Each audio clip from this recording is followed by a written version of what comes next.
So this video is going to show you how to replace a screen on a Toshiba S55 C5247. So the first thing you need to do is get a tool to get behind these two little plastic pieces here. Make sure that you put them in a safe place so you don't lose them. We need to access the screws that are holding the piece on. I like to use little bowls to hold the parts.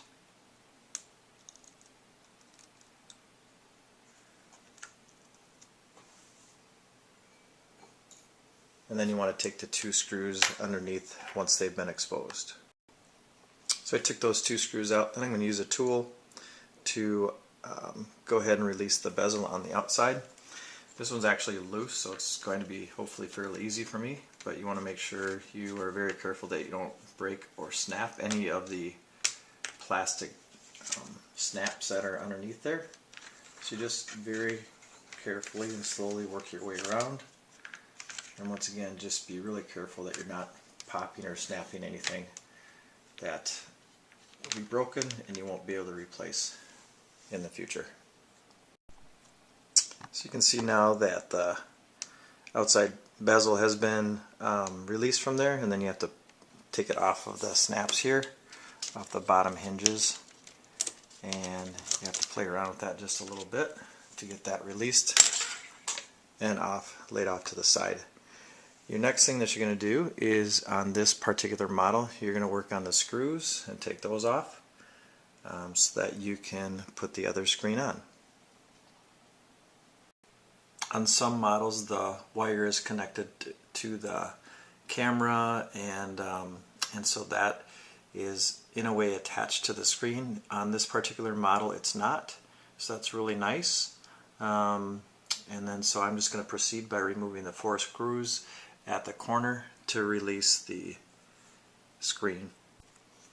So I'm on the last screw here, and so you do want to get a screwdriver that's got a smaller bit head so that it's a little bit easier to get in there and you don't strip the threads. So you can see the screen is loose. You might need to use a very small screwdriver to kind of pry the top off, because there's these two little crosshair things there that help keep it in place. And then I'm just going to lay this flat down again. And the next step is going to be very carefully to take off the connection pins. So the next step is to take the tape off of the connector here. And so you got to be very careful that you once again are being very gentle with it. Now the tape is not a big deal, but the connection pieces are really fragile. And so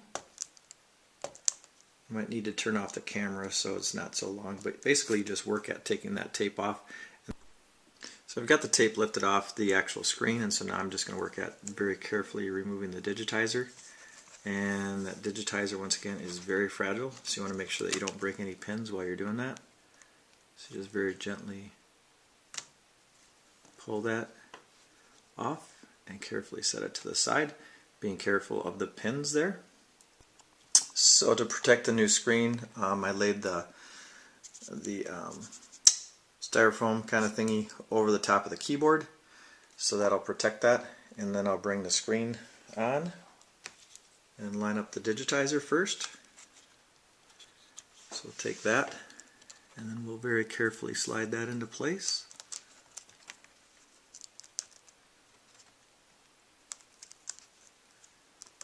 Again, don't force anything, just make sure everything is very nicely lined up. Very gently snap that in until it's solid.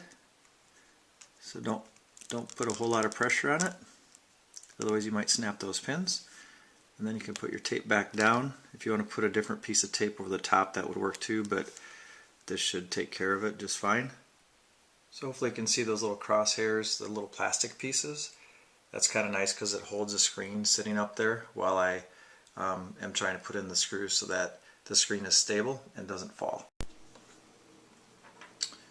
So I found that the easiest way to put the screws in is to actually just kind of push it into the hole first, because they're really tiny. And just kind of use your fingertip there to put that, hold it, and then use your screwdriver to tighten it down. So once you have your 4 screws in, and I wouldn't tighten them super down because you got to make sure that digitizer is connected correctly, then you can power it up and see if your screen is connected. And you can see here that it's connected good. So before tightening all this, or after tightening all the screws and putting the outside frame on, you do want to take off the screen protector here very carefully and slowly. So I put this back in place, snap her down here, the hinges, get her tight there. And snap it across here, kind of work your way around. You hear all the snaps clicking in place. You can put your 2 screws back in and then you're ready to go.